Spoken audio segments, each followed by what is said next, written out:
আওয়ামী লীগ তো নিষিদ্ধ হয়েছে বা নিষিদ্ধ অবস্থায় আছে, এবং এই অন্তর্বর্তী সরকারের বা যারা তত্ত্বাবধান করতে আমাদেরকে এসেছিলেন তারা যেভাবে নিষিদ্ধ করেছিলেন ওই বিষয়টা বহাল রাখা হয়েছে। তো আপনি কি মনে করেন যে এটা হওয়াটা ভালো হয়েছে? না, আওয়ামী লীগ নিষিদ্ধের বিষয়টাতে জামাতের বুকটা ধুকপুক ধুকপুক করতেছে, বুঝতে পারছেন কেন ধুকপুক করতেছে? কি ব্লেম দিচ্ছে যে গণহত্যা করেছে বা মানুষ মেরেছে। তো জামাত তার চেয়ে বড় একটা ঘটনা ঘটাইছে, ওই জন্য তারাও ভবিষ্যতে নিষিদ্ধ হওয়ার সম্ভাবনা আছে। ওদের হার্ট ধুকধুক করছে, বুঝছেন, যে এটা তাদের উপরে আসবে। তারা ওই যে একটা জিনিস দেখলো যে 298 জন সংসদ সদস্য হ্যাঁ বললো, বা 200 জন বা 300 জন বা 250 জন হ্যাঁ বললে একটা দল নিষিদ্ধ হয়ে যায়। হ্যাঁ, এই যে এইটা জামাতের জন্য একটা বড় আতঙ্কের কারণ। জামাতের চেয়ে বাংলাদেশে অপরাধী, বড় অপরাধী আর কেউ আমাদের নাই। এখানে তো আপনি তো এখনো জামাতের সদস্য তো আছেন। এই অভিযোগের উত্তর কি? এখানে আমাকে যদি সময় দেন বলি। জি জি বলেন। আমরা বিরতি নেব। প্রথম কথা হলো তারেক সাহেব যেটা বলেছেন 71 সনে তোনার তো জানি না কি বয়স কত ছিল। নাকি আপনি বিরতির পরে উত্তর দিবেন? না, আমি একটু বলে দিয়ে যাই। যেহেতু প্রথমে জিনিস শুরু করেছিল, যে বিষয়টা হলো যে আপনি যে জামাতকে ঢালাওভাবে দায়ী করতেছেন, এটা তো আমাদের একটা পুরনো ফোবিয়া আছে। আমি জামাতে যাচ্ছি বলে বলছি না, আওয়ামী লীগের একটা বয়ান ছিল, কেউ সেটা করছে। কিন্তু সত্য, আপনি তো যুদ্ধ করেছেন তখন কি আলবদর আল শামস এদের বিরুদ্ধে যুদ্ধ করেন নাই? আমি আলবদর আল শামস হলো পাকিস্তান আর্মির সহায়তাকারী, আমি তার সঙ্গে যুদ্ধ করি নাই। কিন্তু পাকিস্তান আর্মির সাথে যুদ্ধ করা, পাকিস্তান আর্মির সাথে যুদ্ধ করেছে, পাকিস্তান আর্মিকে রেশন দিছে, ডাইল দিছে, রান্না বান্না সব, তার যুদ্ধ করি নাই। কিন্তু তারা কি পার্ট অফ দ্যাট আর্মি না? তাদের আমেরিকাও ছিল, তাদের সঙ্গে তো চায়নাও ছিল। আমি পাকিস্তান আর্মির বিরুদ্ধে যুদ্ধ করেছি। আর জামাত ইসলাম বলে কোনো যুদ্ধ করে নাই। আজকে যেটা বলছে আলবদর করেছে, আল শামস করেছে, এগুলো চাকরি ছিল, এগুলো বাঙালি বিহারিরা, বিশেষ করে আল শামস আল বদর ম্যাক্সিমাম ছিল বিহারিস, আর আল বদর ছিল গরিব বাঙালিরা। তাহলে মুজাহিদ কে? যে মুজাহিদ সাহেব, মুজাহিদ তো তোমার চেয়ে কম বয়সের ছাত্র ছিল ভাই। সে জাস্ট 18 বছর বয়সের ছাত্র। সেটা আলবদর থাকবে কেমনে? সেটা একটা যুদ্ধের সময় শত্রু বাহিনী, তার বক্তব্য, কার্যক্রম, এই জিনিসগুলো তো আজকে আলবদরের দায়িত্বশীল ছিল না। আর ভাই সেই তো জামাত ভাই, একটা যে বলে এদের বয়স কত ছিল? কিন্তু বয়সের জন্য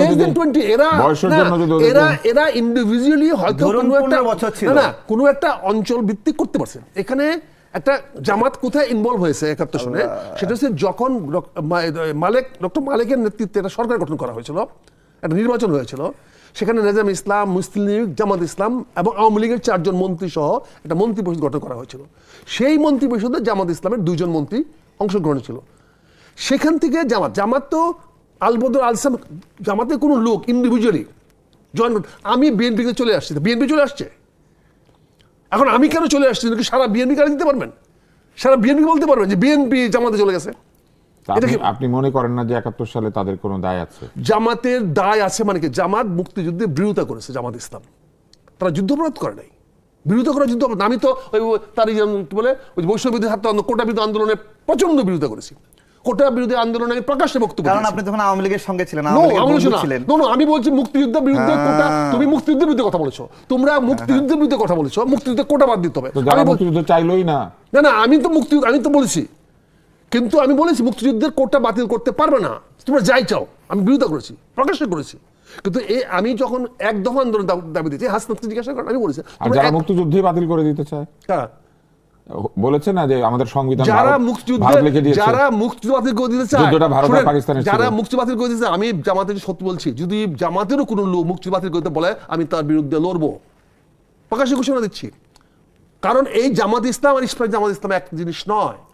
এই জামাত ইসলাম, আমি শেষ করি তোমার, এই জামাত ইসলাম তুমি তার বিরুদ্ধে বলতে পারো, আমি শেষ করে দেবে প্লিজ, আমার বিরুদ্ধে জামাতে বলতে পারো, কিন্তু আমি যে জামাত করি, বাংলাদেশ জামাত ইসলামী, সেখানে 1980 সনে জিয়াউর রহমানের কাছ থেকে যে নিবন্ধন নেওয়া হয়েছে, সেখানে লেখা আছে আমরা বাংলাদেশের মুক্তিযুদ্ধের মাধ্যমে দেশ স্বাধীন হয়েছে, এতে বিশ্বাস রেখে আমরা রাজনৈতিক দল গঠন করেছি।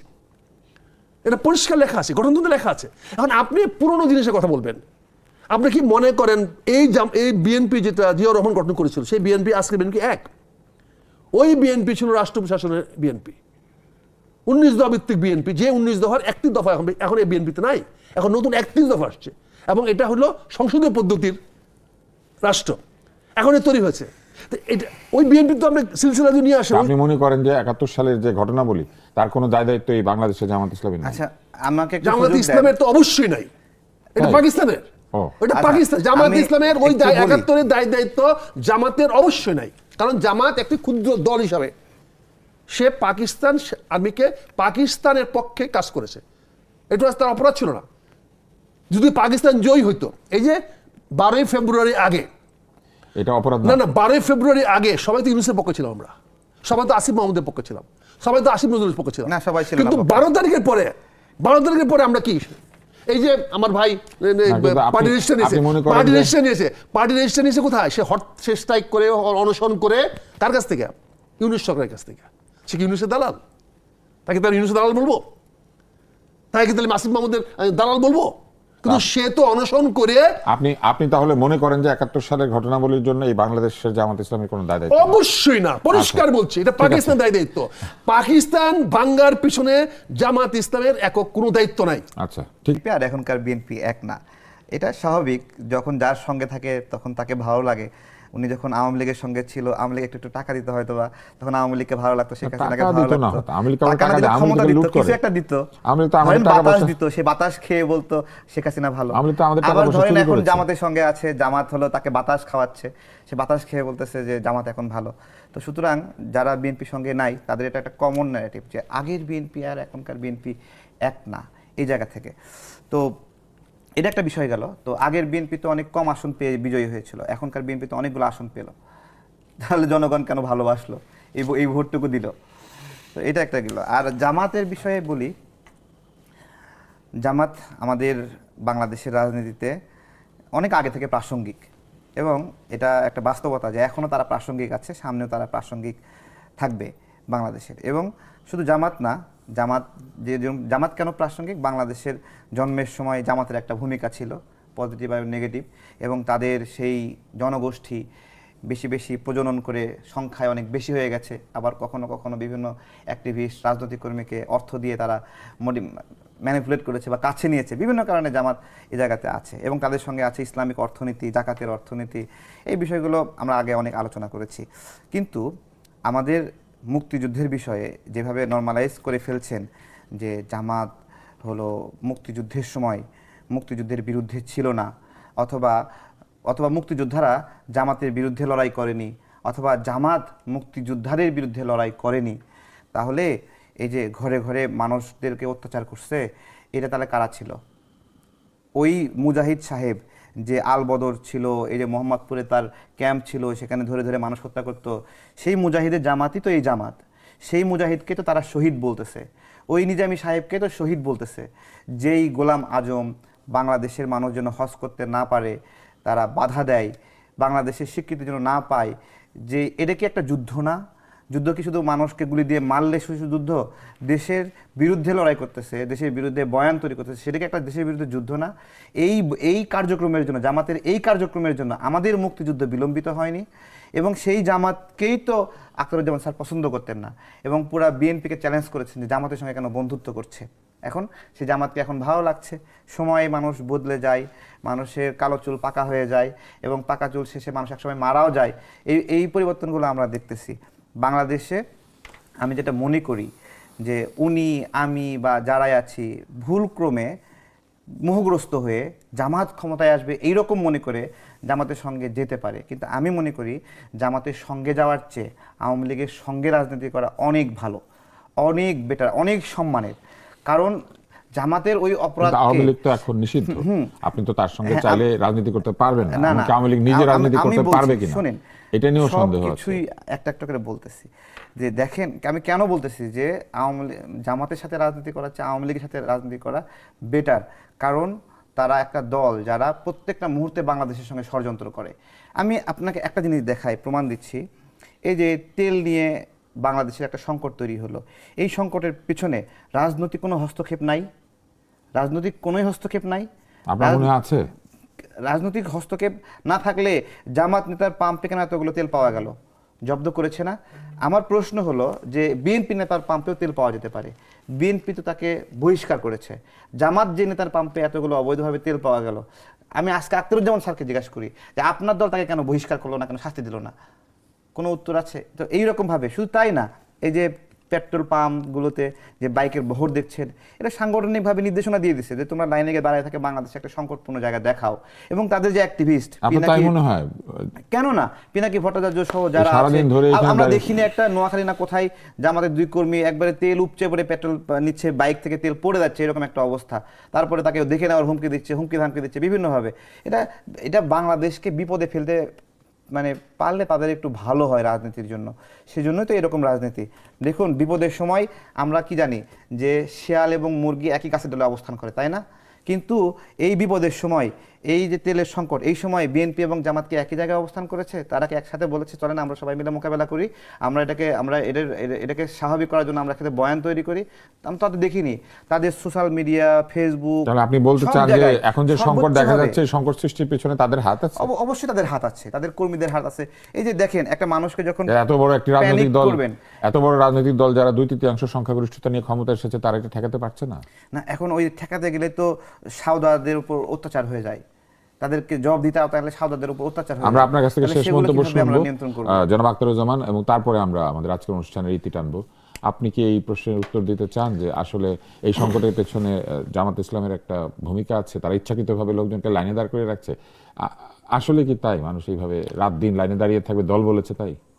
আমি তো মনে করি যদি এটা সম্ভব হইতো তাহলে আমি জামাতকে ধন্যবাদ দিতাম যে এত বড় দল যেখানে তেলের ক্রাইসিস করতে পারে, সেখানে সরকার ফালায় দেওয়ার ক্রাইসিস কেন করতে পারে না? দেখেন শেখ হাসিনা ওই যে সাভারে বিল্ডিং পড়ে গেছে, ওইটা বলছিল ধাক্কা দিয়ে বিএনপি ফালাই দিছে।